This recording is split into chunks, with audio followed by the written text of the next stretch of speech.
Already plan করে দিয়ে দেওয়া হয়েছে। ওখানকার প্রায় অনেক মানুষকে রিলিফ ক্যাম্পে রাখা হয়েছে, ডিএম এসপিরা টেক কেয়ার করছেন। তাছাড়াও যে কোনো মুহূর্তে পুজো আসছে, বর্ষা আসতে পারে, কারণ যেহেতু এবারে পুজোটা একটু তাড়াতাড়ি আছে, এটা মাথায় রাখতে হবে। ডিজাস্টার ডিপার্টমেন্টেও যারা আছেন, দূষণ তুমি আছো এবং তোমার কাছে ইরিগেশনটাও দেওয়া হয়েছে madam, both are very important, দুটোই কিন্তু রিলেটেড টু ইচ আদার।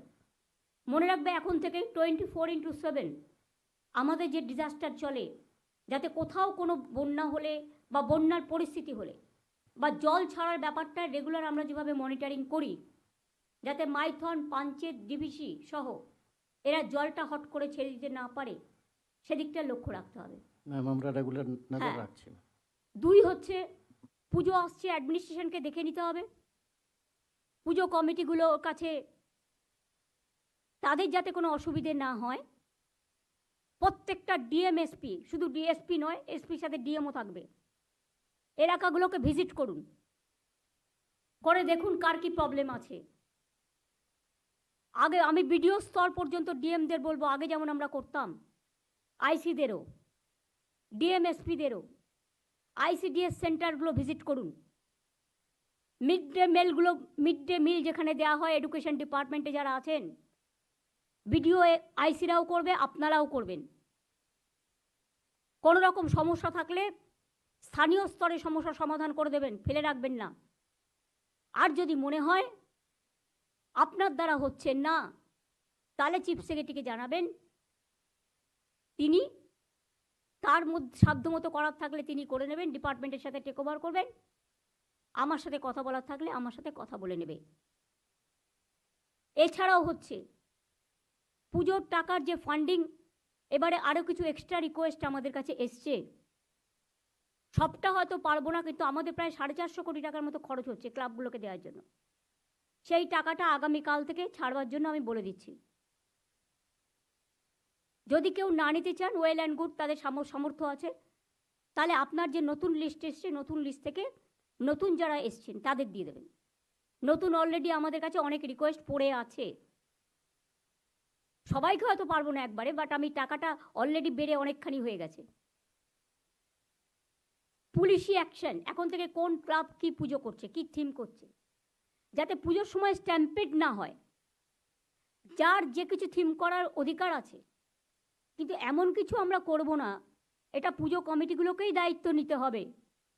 একদিকে যেমন তারা সামাজিক কাজ করবেন, গরিব লোকেদের অন্ন যোগাবেন, কারণ এই পুজোকে কেন্দ্র করে অনেক গরিব লোকের রুচি রোজগার হয়, তেমনি সাথে সাথে মনে রাখতে হবে অনেক বিদেশি অতিথিরা আসেন, সারা দেশ থেকে অনেক মানুষ আসেন, তাদের যেন কোনো রকম অসুবিধে না হয় সেটাও দেখতে হবে। Tourism department is to play a good role, INCA department also, health department also, PWD, আমি পিএইচিকে বলবো, পাইপ লাগাতে গিয়ে যে রাস্তাগুলো আপনারা গ্রামগঞ্জে খারাপ করে রেখেছেন, আগে সেগুলো সারান।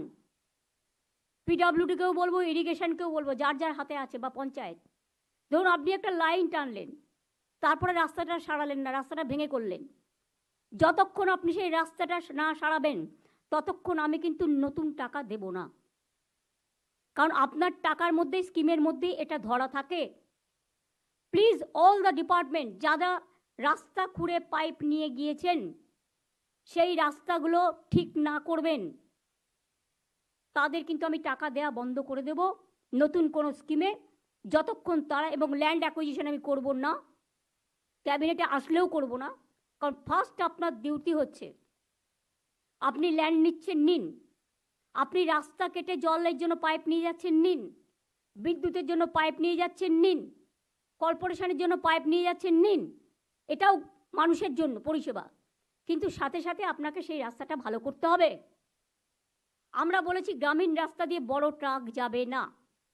পুলিশ অনেক সময় ছেড়ে দেয়, পুলিশের একাংশ। আমি পুলিশের রাজীব কুমার, মনোজ ভার্মা যারা আছেন তাদের বলবো, কোনো বড় ট্রাক গ্রামীণ কাঁচা রাস্তা দিয়ে বা পিচের রাস্তা তৈরি করে দিয়েছে পঞ্চায়েত, সেখান দিয়ে যাবে না। যদি যায়, সেই দায়িত্বে যারা আছেন ওখানকার লোকাল, তাদের বিরুদ্ধে কিন্তু অ্যাকশন হবে। উড়িষ্যায় আমাদের কাছে খবর এসছে মনে হয় চিকেন ফ্লু বার্ডদের হচ্ছে। আমাকে এটা এআরডি ডিপার্টমেন্টের প্রিন্সিপাল সেক্রেটারি মিস্টার বিবেক কুমার জানিয়েছেন। আমরা অলরেডি বর্ডার সিল করতে বলেছি, বিশেষ করে মিদনাপুর, বাঁকুড়া, ঝাড়গ্রাম, পুরুলিয়া, এই বর্ডারগুলো দিয়ে অনেকে যারা শুধু বিজনেস করতে চায়, বিজনেস করুক, আমার আপত্তি নেই, কিন্তু আপনি তো পচা জিনিসটা নিয়ে এসে মানুষের রোগ বাড়াবেন না।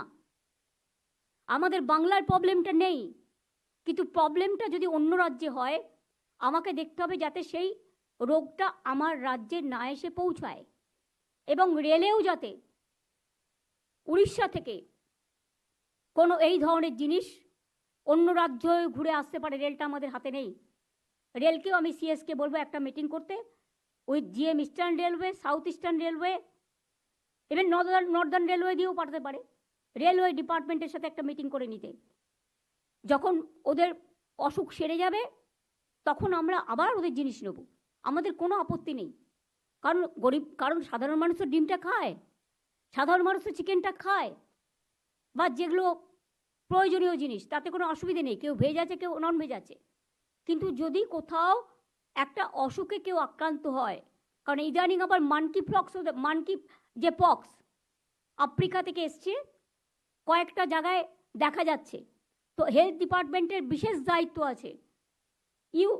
নারায়ণ, তুমি এখানে আছো, you give responsibility, one nodal officer for malaria, one nodal officer for dengue, and one nodal officer for bird flu, and also you can consult, মানে তুমি আলোচনা করে নাও বিবেকের সাথে কি করা উচিত, আর one nodal officer for monkey pox. আমার মনে হয় যোগীরাজকে কনফিডেন্সে নাও।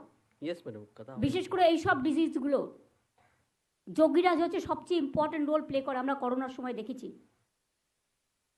যে ব্যাপারে যোগ্য তাকে সে ব্যাপারে কাজে লাগানো উচিত বলে আমি মনে করি।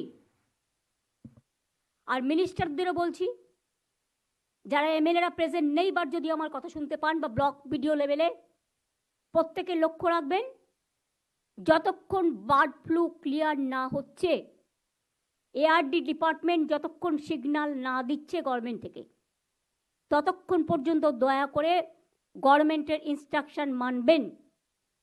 এখানে যেন গভর্নমেন্টের ইনস্ট্রাকশন না মানার কোনো প্রবণতা কারো না থাকে। যদি থাকে তাহলে কিন্তু গভর্নমেন্ট আইন অনুযায়ী তাদের বিরুদ্ধে অ্যাকশন নেবে। অন্যায় যদি কেউ করে সে তার পানিশমেন্ট পাবে। এখানে গভর্নমেন্ট কোনো অন্যায়কারীকে স্পেয়ার করবে না, সে যেই হোক। পুজোর ব্যাপারে এখন থেকে সতর্ক হন, সতর্কতামূলক ব্যবস্থা নিন। পাওয়ার ডিপার্টমেন্টকেও এখন থেকে দেখতে হবে বর্ষার মধ্যে যদি পুজো এসে যায় যাতে শর্ট সার্কিট না হয়, সেদিকে নজর রাখতে হবে। পুজোতে আমরা বলেছি 75% পর্যন্ত বিদ্যুৎ আমরা ফ্রি করব। যারা গভর্নমেন্টের সামাজিক স্কিমগুলো ভালো করে প্রজেক্ট করবে তাদের আমি আরও কিছু হেল্প করব বিভিন্নভাবে। কিন্তু যেহেতু আমরা একটা টাকা দিচ্ছি, আর একটা টাকা অ্যাড থেকে বেরোবে না, কিন্তু ওটা আমরা কিভাবে করব সেটা আমরা দেখে নেব। পুলিশ নিজেরাও অনেক মেয়েদের পুজোকে হেল্প করে, আমি জানি যতটুকু। বড় পুজোগুলো পাড়ায় 5টা 10টা করে ছোট পুজোকে হেল্প করে, যাতে তাদের পুজোগুলো ভালো করে হয়। উৎসব কিন্তু সবার, মনে রাখবেন, ধর্ম যার যার আপনার, উৎসব কিন্তু সবার। দুর্গাপুজো আমাদের সেরা উৎসব। এই উৎসবে যেন কোনো ভুল ভ্রান্তি, কুৎসা, অপপ্রচার, চক্রান্ত, ষড়যন্ত্র না হয়। কয়েকটা TV channel, I must say, এর জন্য আমি সিএসকে বলবো একটা টাস্ক ফোর্স করে একটা সিলেকশন কমিটি করে দিতে। অন্য রাজ্যে যে নিয়ম কানুনগুলো আছে, যেটা সবচেয়ে বেটার সেটাকে নিয়ে একটা সিস্টেম করতে। কেউ কেউ শুধু প্রভোকেশন করছে টিআরপি বাড়ানোর জন্য, কেউ রাজ্যটাকে জ্বালিয়ে দেওয়ার জন্য প্রভোকেশন করছে। সে সত্যি কথা বলুক, আমাদের কোনো আপত্তি নেই, এটা তাদের গণতান্ত্রিক অধিকার, আমরা রেসপেক্ট করি। কিন্তু কেউ যদি মনে করে এটা আমার 1 point agenda to mislead the people, to distort the people, distorted the agenda, miscommunication, discommunication, and malpractice, it's a crime. অনেক মিথ্যে কথা আমি শুনেছি দীর্ঘদিন ধরে, এমনকি ইউটিউবে আমি অনেক দেখেছি সিজেকে জড়িয়েও অনেক বাজে বাজে কথা বলা হয়েছে। এটা আমাদের লজ্জা। যাদের দু পয়সার ক্ষমতা নেই তারা ইউটিউবে মিথ্যে কথা বলে, আমি সবার বিরুদ্ধে নই, কারণ ইউটিউবে অনেক ভালো ভালো ইনফরমেশনও পাওয়া যায়, সেগুলো যারা করে তাদের আমি সাধুবাদ জানাই। কিন্তু দুটো তিনটে চ্যানেল তাদের ডিজিটাল বাংলাকে অসম্মানিত করবার জন্য, বাংলাকে অসম্মান করবার জন্য লাগাতার প্রভোকেশন দিয়ে যাচ্ছে। তারা ভুলে গেছে যে বাংলা একটা উৎসব আসছে। এই উৎসবের সময় গরিব মানুষদের দোকান খোলা থাকে, তারা করে খায়। ঢাকি থেকে শুরু করে একেবারে ধামসা মাদল থেকে শুরু করে লোকশিল্পী থেকে শুরু করে সেলফ হেল্প গ্রুপ থেকে শুরু করে হকার থেকে শুরু করে দোকানদার থেকে শুরু করে বিভিন্ন মার্কেট থেকে শুরু করে বিজনেস থেকে শুরু করে এই সময় বাজারটা ফ্লো হয়। আর অনেকে চাইছে ইকোনমিক ডিস্ট্রাকশন। যদি সত্যি আপনাদের কিছু বলার থাকে আসুন না, কথা বলুন, কোনো আপত্তি তো নেই। আমরা কাউকে বলিনি কথা বলবো না। এই তো আজকে আমাদের এখানে মিটিং আছে, এটা আগের সপ্তাহে ডাকা, আজকে ডাকা তা তো নয়। 5 দিন আগে, লাস্ট উইকে মনোজ চিফ সেক্রেটারি হওয়ার পরে 5 দিন আগে ঠিক হয়েছে। আজকে অ্যাডমিনিস্ট্রেটিভ রিভিউ মিটিং আছে, কালকে আমাদের ক্যাবিনেট কমিটির মিটিং আছে, পরশু দিন আমাদের বিজনেস চেম্বারসের, জেলা চেম্বারসেরও রাখবে, তাদের সাথে মিটিং আছে। সুতরাং আমরা মিট করি এবং আমরা কথা বলি। যদি কারো মনে হয় কথা বলার প্রয়োজন, কথা বলার দরজা অলওয়েজ খোলা।